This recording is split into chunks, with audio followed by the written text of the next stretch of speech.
Hello and welcome to Season 2, Episode 26, a sort of emergency episode of the You Are My Oxford podcast.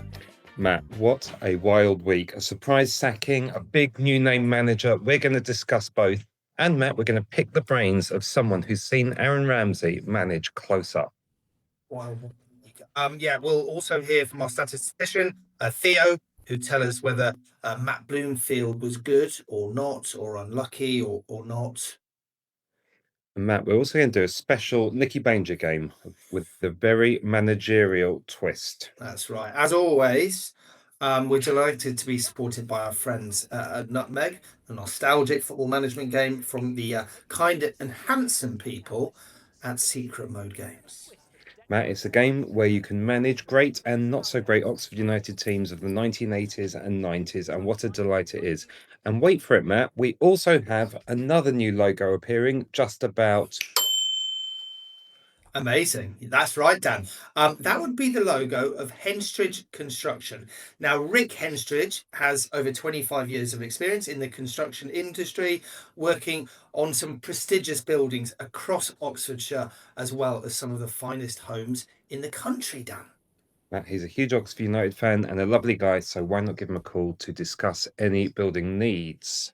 Definitely do that. Also, please remember to like, share, comment, tell us what you think about the endless revolving managerial door, if you will, at the Kassam Stadium, and your hopes and expectations for, let's call it, Ramble, Dan. Let's call it that. Matt, enough chat, lots to get through. Let's jog on.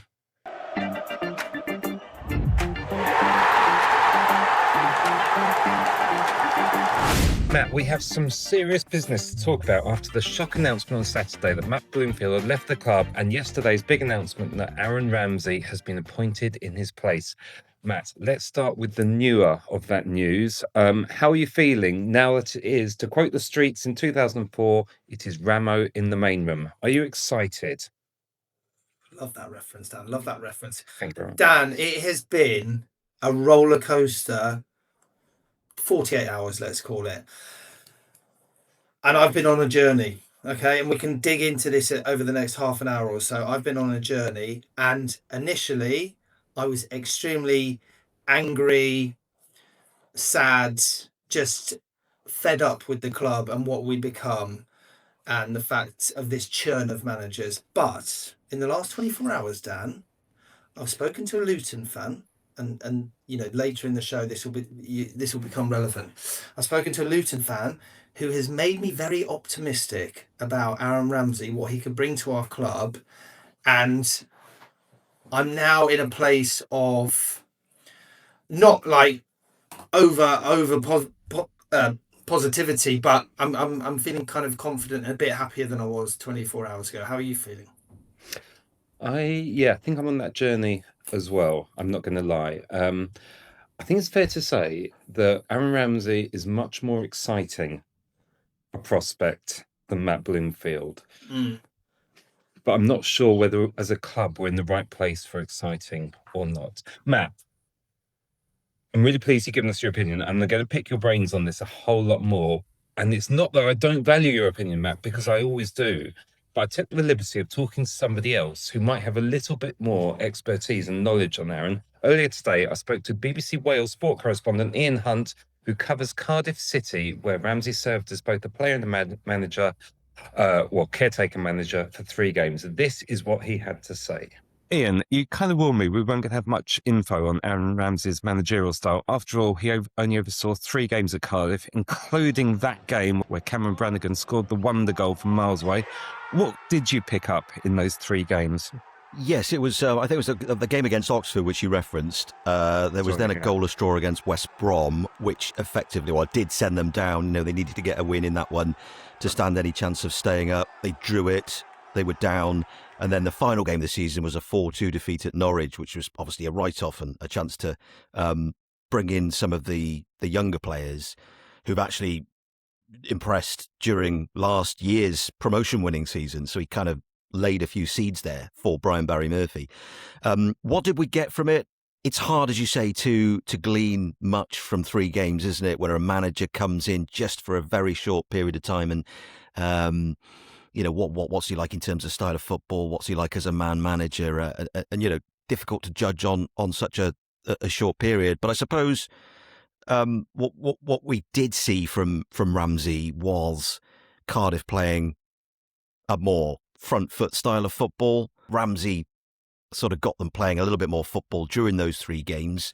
It was a little bit more exciting than it had been because it was a really dour season, as you can imagine, the struggle that Cardiff had to try and survive, as Oxford have obviously gone through last season. Yeah. But I think what he did do as well was to surround himself by people with good experience, people he could lean on. He brought in Chris Gunter, the former Wales teammate of his, who's now working with Wales under-19s. It'd be interesting to see actually whether he ends up at Oxford alongside Ramsey. But he was one who worked alongside Ramsey during that spell, and then there were others he sort of brought in to help guide him through it. So it was difficult. I think it was a no-lose situation for Ramsey to come in and take those 3 games. I don't think the fans in any way judged him for the fact that they went down. He was never going to, yes, technically he could have still kept them up, but the fact he didn't doesn't reflect badly on him because it's only 3 games, right? So, it was a no-lose situation for him. But what he did say was that experience kind of convinced him that he wanted to become a manager and he wanted a career in coaching. And here we are. First job. So how close was he to getting the manager's job at Cardiff? Was that ever an option? I don't think it was, to be honest, because he always made it clear that he wanted to carry on playing, and he still had the World Cup in mind. So he still wanted to play for Wales at the World Cup. Obviously, it didn't qualify in the end, but that was the dream. And he said, I remember one press conference where he was asked about it. Well, he's asked about it every time he appeared in front of the media. Do you want the job full time? Obvious question to ask. And I think one time he said, it's sort of whetted the appetite to do it in the future, but I still want to play. I still got this dream to play for Wales at the World Cup. And could I manage the club full time? Probably not. Can't be a player and a manager. Wouldn't want to combine the 2 things. So at that point, it was pretty clear that he wanted to carry on playing if he could for another 12 months, which is why he ended up at this side in Mexico, which didn't really work out very well for him. Pumas, he went there for a bit, but it was a little bit of a disappointing spell for him, lots of injuries and so on. And then, of course, Wales didn't qualify for the World Cup, and Ramsey then, a couple of months ago, officially retiring as a player. So because he wanted to carry on playing, I don't think he was ever really a serious contender. I think the club would have looked at it, but I think they would have been aware that his ambitions in the short term were to carry on playing. So he wasn't really a serious contender to take over last summer.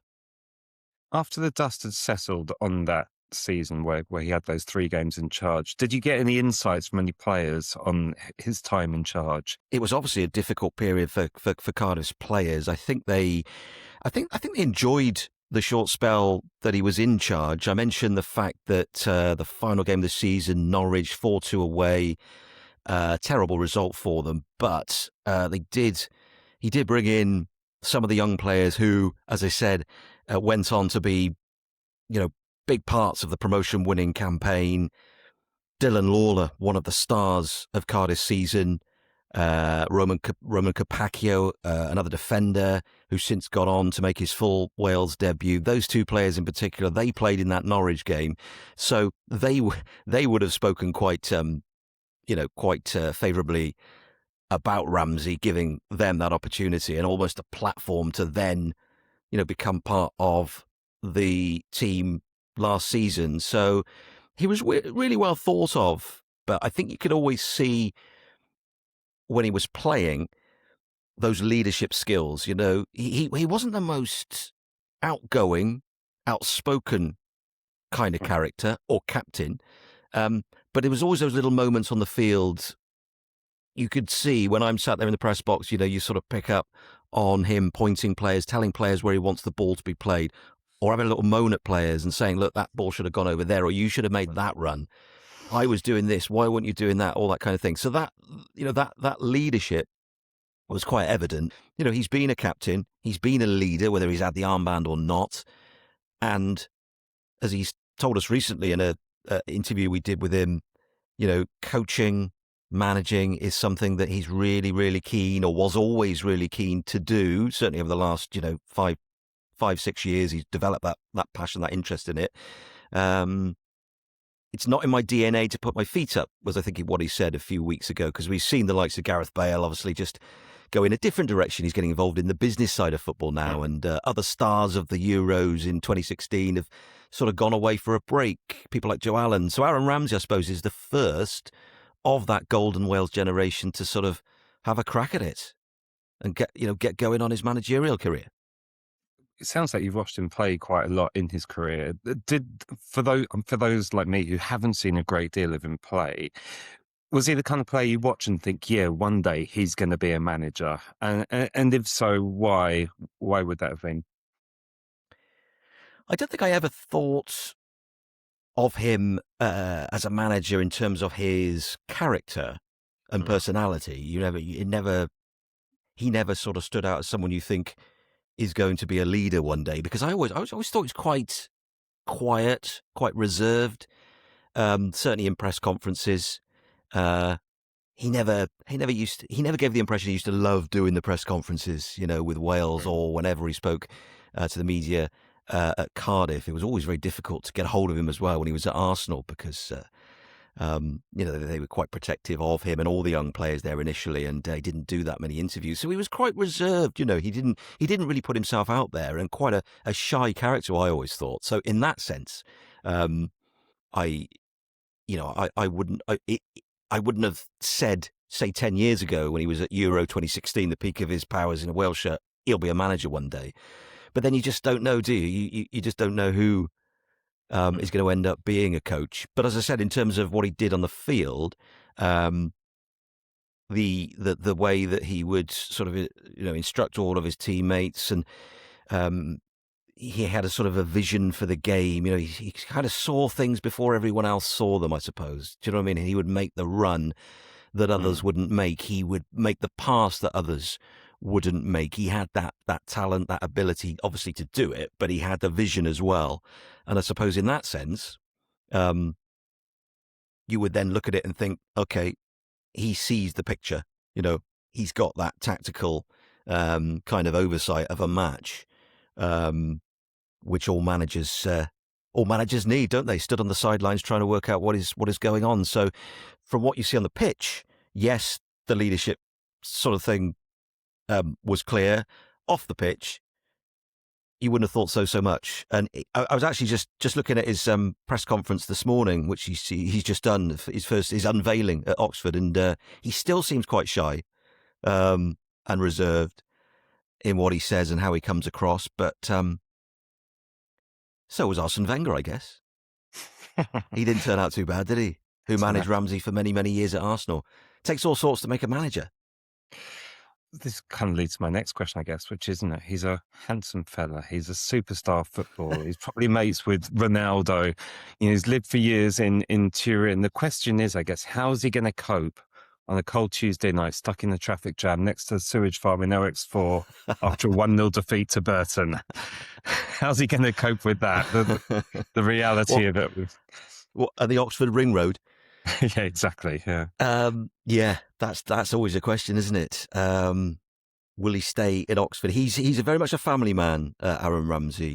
You know, he loves his kids and his wife, and I think there was a homesickness when he was away in Mexico, and when he's been abroad. You mentioned Turin, you know, playing for Juventus. He had spells as well in France, up in Scotland. So, you know, he's been around the world and played at some great clubs, but always a kind of a home bird in a way, and enjoyed being back in South Wales. So whether I presume he lives in Oxford during the week and he comes back and forward. It's not that far, is it, Aaron? 3/4 to Cardiff or wherever he is these days. How will he cope with a 2-0 defeat at Burton on a wet Tuesday night? That is always the question for these rookie managers. You look at people like, obviously Jack Wilshere at Luton, his former teammate, who I think he referenced in his press conference this morning. You know, might get a text off him or get in touch with him.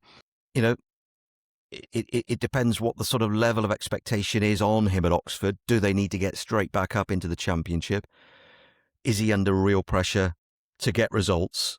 What was interesting, just hearing a snippet of his press conference, was where he talked about having a clear identity about the way he wants to play.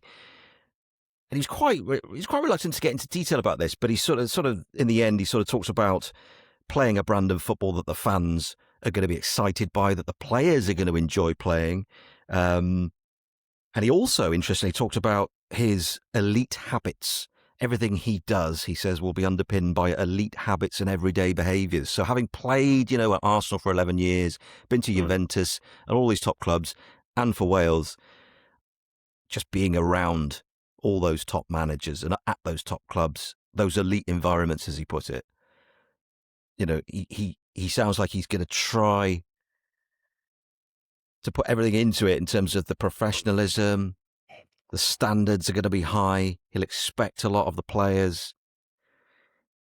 I don't know what kind of budget, you'd know better, Dan, what kind of budget he's going to have to bring in new players, or what his knowledge of the market is like. That's another question mark, isn't it? But who's he got around him there at Oxford to help with that kind of thing? But certainly talked a good game at the press conference in terms of how he wants to play and the sort of standards and habits he wants to bring in there.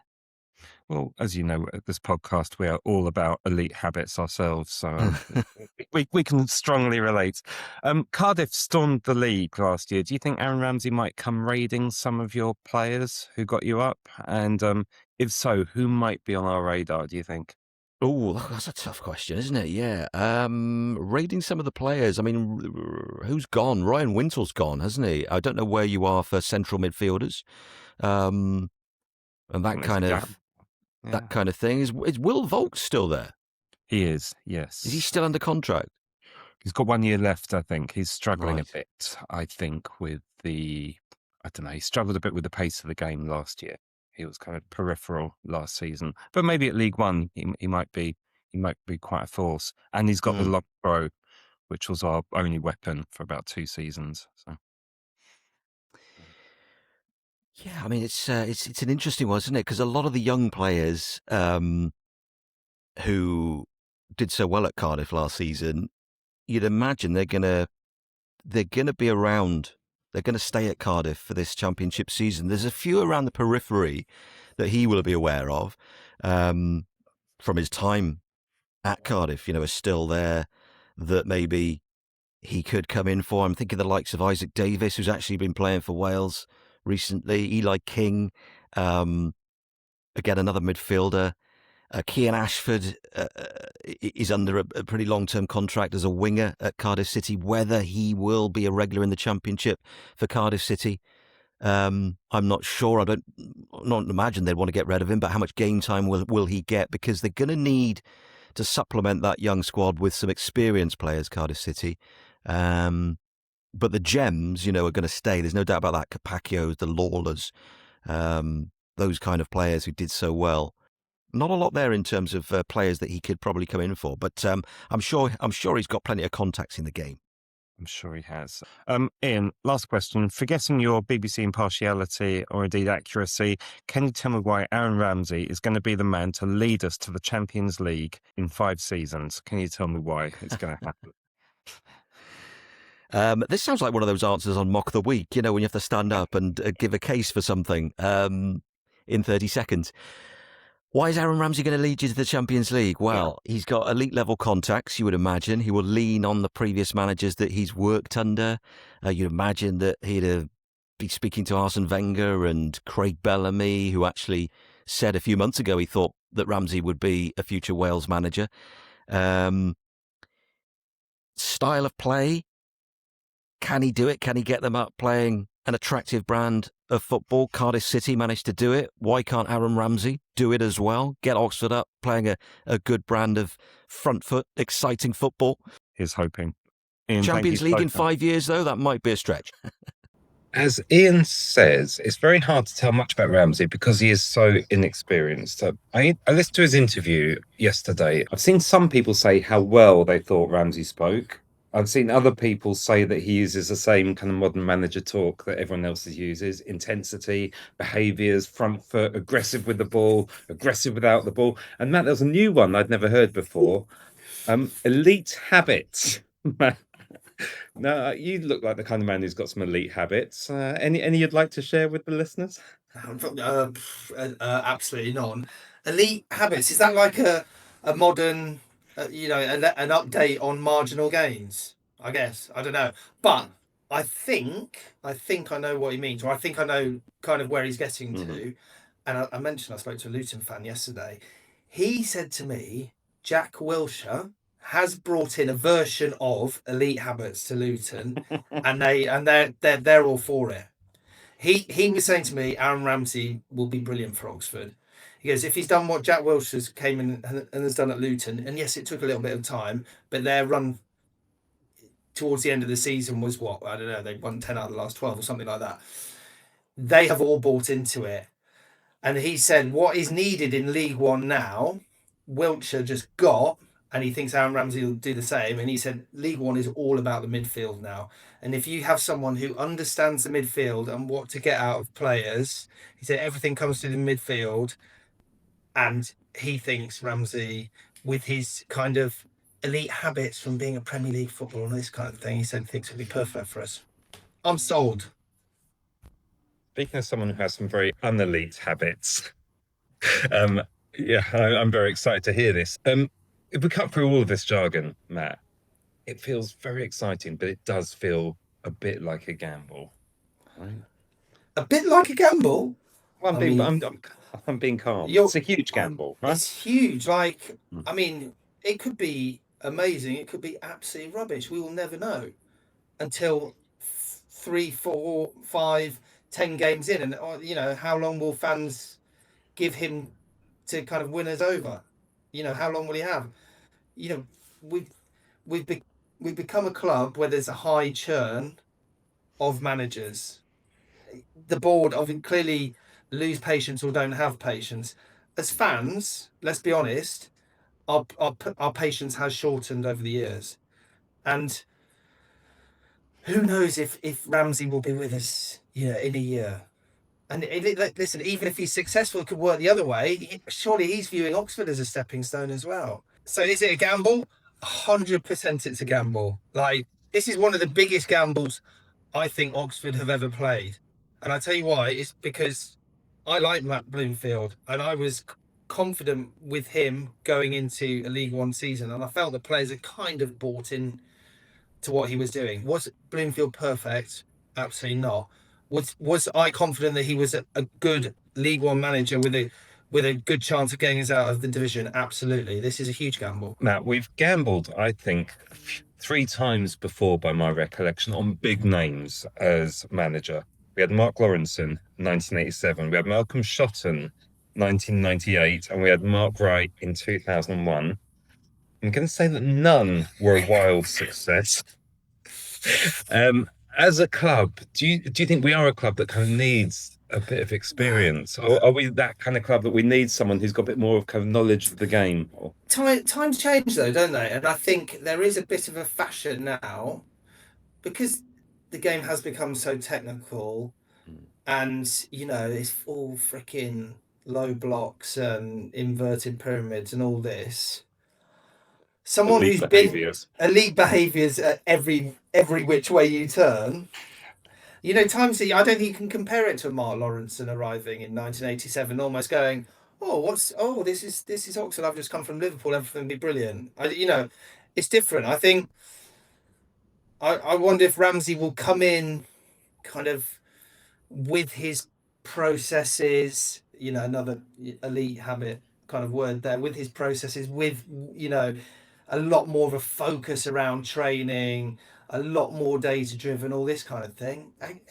Listen, it could be a match made in heaven, Dan. I think as a fan base, we've become impatient. And I don't know whether it's our impatience that is driving the club's impatience or the other way around, that the club's impatience is driving our impatience. But I feel we are getting rid of managers a bit too quickly. And I worry if Aaron Ramsey has a sticky start, then our fans are going to go, "Oh, we should have got someone with experience. Told you," and they'll phone up Jerome, and they're going to, be all over the Facebook page and everything, saying, we need to get rid. And then we're in another situation where, 3, 4, 5 months' time, we're looking for, I don't know, maybe a Gary Rowett type figure to come in again and keep us up. What happens, Matt? What happens? Will the fans turn quickly, do you think, on him? Listen, Dan, is there quite a high probability, or at least a chance, that Ramsey could be gone by October? I think definitely. I think, if we don't make a good start to League One, where if you think about it, they've got rid of Bloomfield, which I think overall most fans disagreed with, and it doesn't work out with our new guy, and we didn't get rid of Bloomfield the minute after Millwall. And listen, I know there's been changes in the board and all that kind of thing, but for once, I think the fans have every right, if this doesn't work out, to kick off early doors. To be perfectly honest, I think, is it the fans that have become impatient, or the board? I think, like, the board have just shown absolute kind of impatience, or whatever it might be, over the last kind of year and a half, and this is where it's led us to becoming that club that you spoke about a couple of years ago, and we're close to becoming that club. We are that club now, and the two things feed each other. But if the board have given us a man who we'd never even thought about previously as being our manager, and don't get me wrong, it could still be brilliant, but I think they could turn on him very quickly if we have a poor start to the season. Absolutely, don't you? 100%. Yeah. I'm worried about it. Matt, let's go back to that Saturday morning. Seems like ages ago now, when Matt Bloomfield was sacked. I messaged you, I think, to say kind of WTF. Right. How are you feeling now that he's gone? I know you kind of touched on it already. No, but I honestly couldn't believe it. I honestly couldn't believe it, because look, we spoke a year, when was it, in January? Like, I quite like the Bloomfield signing, because hopefully it'll give us a good fist of staying up. And even if he doesn't, he's a manager who we can then give him time to succeed in League One and bring us back up. I thought that was the plan. I think that was one of the reasons for bringing in a Bloomfield. And so I was completely shocked by the decision, because I felt in the second half of the season, when he came in, yes, he didn't keep us up, but everyone was fighting together. Everyone was pushing in the same direction. Players bought in, I felt, into what he was doing. So yeah, I was completely dismayed. Moving on a few days, am I kind of okay with it? I guess so, but I'd still actually prefer him in the job than Mr. Ramsey. And we've been working this out, Dan, of course, but since February 2023, that's what, 3.25 years, we've had Carl Robinson, Liam Manning. Obviously, he left by his choosing, so we can't blame that one on the board. Des Buckingham, Gary Rowett, Matt Bloomfield, and now Aaron Ramsey. That's 6 managers. It comes to something, Dan, when Watford fans are taking the piss out of us on social media, right? Are we Watford in disguise? Do you know what, Matt? I mean, I'm going to sound like the same old broken record again and again and again, but every time we sack a manager, it's costing us a lot of money, right? It's not just like paying them off, right? It's not paying them off for 2 and a bit years. It means a change of backroom staff. Everyone wants their own scout and this, that, and the other, and data analyst. So it means sacking a whole load of them as well, paying them off, then paying new people to come and join. Matt, we're 60 whatever it is £1 million in debt. We can't keep doing this, right? Every manager wants his own players. They're going to have to sign new players, and they'll have a whole new kind of playing strategy. So they want to kind of get rid of old people, which means, guess what, paying people off. We are 60 odd £1 million in debt, and we've got to buy this new stadium. We can't keep doing it. I'm really sorry, we can't keep doing it. It's insane. It is totally and utterly insane. Matt, I think we kind of covered everything here. How are you feeling about us as a club right now, and how are you feeling about going into next season? How am I feeling about us as a club right now? I'm feeling uncertain. unsure. But with that edge of positivity that all fans do, that actually it could all be brilliant. And I'm just hoping that someone has a master plan that they've plotted it out and go, this is now the right direction. And I've got it completely wrong. And listen, I'm not ruling out Ramsey. As I say, I've spoken to a few people in the last 24 hours that made me feel a lot more confident about it. How do I feel about going into next season? I still expect us or want us, I'm still want us, and I hopefully expect us to be towards the top end of the table and pushing for promotion throughout the whole season. And if things don't go too well in the first 2 or 3 months of the season, I think we're in a really, really worrying position because of things like you mentioned, our debt, and the fact that we're trying to still convince people that our new stadium will be this amazing thing that will help us turn the corner as a club. So, Dan, how are you feeling? I am feeling, like you. I think, I'm much more excited now than I would have been under Bloomfield. There is also, I think the club probably know this is a huge gamble, but they probably feel they've got to gamble now. That we've become a club that is, I think our position is really precarious, and we have to have a good season. And I'm also really, really anxious to start hearing some news about the stadium as well, because it's gone awfully quiet on that front as well. And our new chairman, Dusan Bogdanovic, didn't seem to mention at all the new stadium in his welcome message. So yeah, Matt, interesting times await. One more question for you. One more question. If things go really well, yeah, there is also a high chance that Ramsey could be gone around Christmas time when everyone's looking for that new manager. So there's also that. And let's be honest, he's not come to Oxford for a 5-year project. He's gone to start his managerial career with the hope that he'll get a job in the higher end of the Championship or maybe even the Premier League. Let's be honest about it. So there's also that to contend with. Gary Rowett, it is back in January. Well, Or Mark Lawrenson. Yeah, get Loro in. Shall we talk some stats? I think we should talk some stats. I think we know just the guy to get involved at this point. And guess what, Matt? He's got a brand new sting.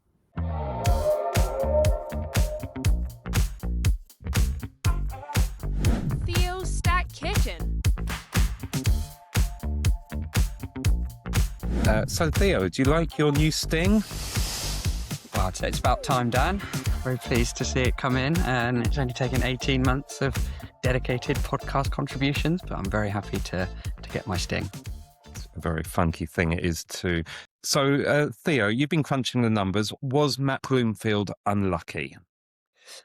So basic numbers, 22 games, 6 wins, 7 draws, 9 defeats, roughly 1.1 points a game, which is a little bit below, what you managed at Luton, though that would have been bolstered, I guess, by the League One games, and also quite close to a spell at Colchester. So it's only really Wickham, where he's at 1.7 points per game, he's had a particularly impressive run. However, having said that, we were 14th in the league table during his tenure, but a slightly measly return of less than a goal a game might go some way to explaining a lot of the apathy I'm seeing about him leaving. The comparison to the equivalent bit of Rowett's era, so when he kept us up last season, is interesting because actually it is not that different. Slightly higher PPG under Rowett. We were 13th in the league table under him, a few more goals, but it shows how tight the margins are. And, Rowett's spell is deemed a massive success. Bloomfield's a bit of a failure, I guess. And yet the numbers themselves broadly similar, and you feel like it wouldn't have taken much for Bloomfield to kind of get himself on the same level as Rowett. One thing Bloomfield really wasn't able to change or make us more effective at was what we did when we had the ball. And if you take out the Sheffield Wednesday game when we were already down, all our wins recorded possession stats at around 30% mark, which was a pattern we also saw under Rowett. In fact, the only game where we had 50% of the ball or more, so the majority of the ball in his whole tenure, was the 57% against Pompey, who obviously had 10 men for most of the game. So it was quite a lot of sort of continuation rather than change under Bloomfield. What about if we look further back than that? How do the other managers compare? Generally, in recent years, our managers have started pretty badly. I mean, Manning did enough to keep us up in those 11 games at the end of the 23 season, but we only managed a couple of wins, 11 points, about a goal a game. And we were actually 18th in the form table during that tenure. So it was enough, but it wasn't particularly impressive. But obviously then things improved once he had a pre-season and we started the next season really well. And I think we can all remember the struggles under Des at the start of his tenure. It was looking pretty bleak at one point, with lots of people completely unsure about our now cult hero. So, yeah, we could do with Ramsey starting a bit quicker, because I would quite like not to have to update this segment in December as we're looking for another manager. It is, I guess, interesting that all of these managers started mid-season. And if you want to make the case for why it was good to make the change now, Ramsey has got a pre-season. He will have the team hopefully built for the way he wants to approach the games. I was worried with Bloomfield that he'd already burnt through quite a lot of credit with fans, with some odd team selections and tactics, and that 4 to 5 poor results in a row might lead to his position becoming difficult, which would have led to another mid-season change. So perhaps giving Ramsey pre-season is the way that we're going to stop this rut of Oxford United managers starting badly. Brilliant stuff. Thanks as ever, Theo.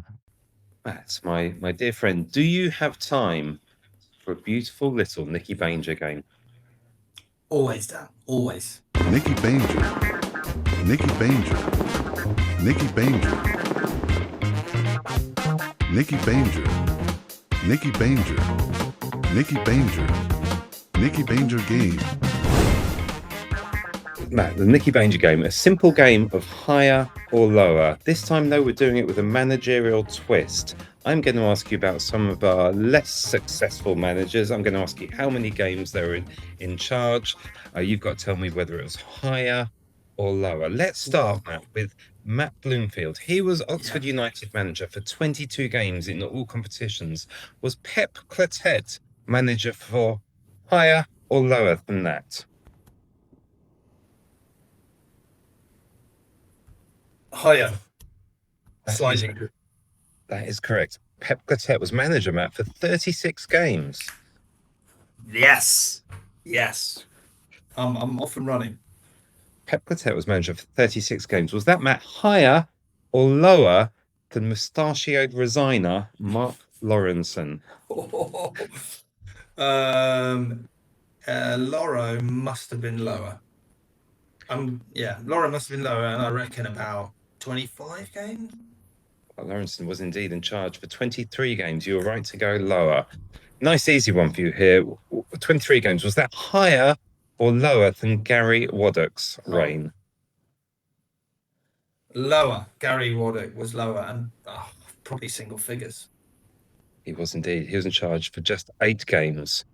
Was Mark Wright in charge for more or higher or lower than 8 games? Mark Wright must be more than Waddock. Mark Wright's like...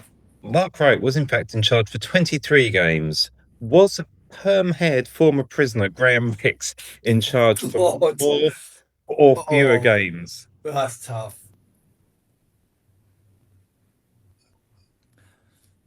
Similar. Oh, that's tough. I'm going to go lower. That, Matt, is where your run comes to an end. Unfortunately, the answer is higher. Graham Hicks was in fact in charge for 29 games. Do you know what I'm going to do, Matt? I'm going to finish the quiz.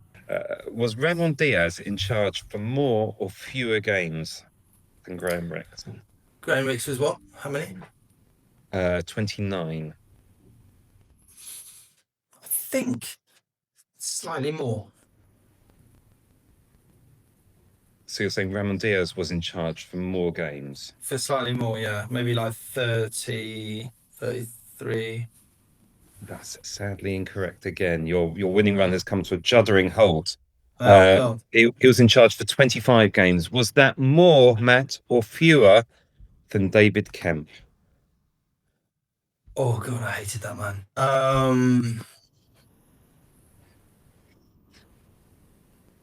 I think Kemp went on longer. Like he never won a freaking game, but I reckon he was more. David More. Kemp. He was into his 30s, I reckon. He was in charge for 31 games. Matt, well done. I think you did a pretty good job there. You got most of them right. Not too bad. But that is, I think, I that's enjoyed that one.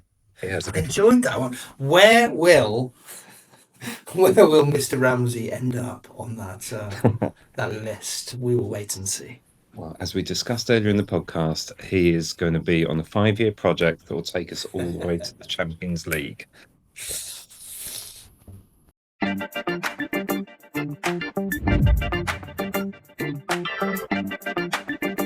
Well, Matt, I think we're nearly done. We planned to do a totally different episode this week, but events totally overtook us. So we've done this special episode for you now, and we'll do our planned episode sometime next week. Without giving too much away, Matt, why don't you tell the listeners why they should keep an eye or an ear out for it? Oh, well, it's a good one, and it's been a long time in the planning. All we'll say is recently it was quarter of a century, 25 years since we left the manor. So what else could we do with marking that kind of 25-year moment? So it's to do with that. You've given away quite a lot there. Presumably, we might also have some news on new signings, possibly even new assistant manager, and so on by the time we next time meet. In the meantime, many thanks to our sponsors, Nutmeg, the nostalgic football game.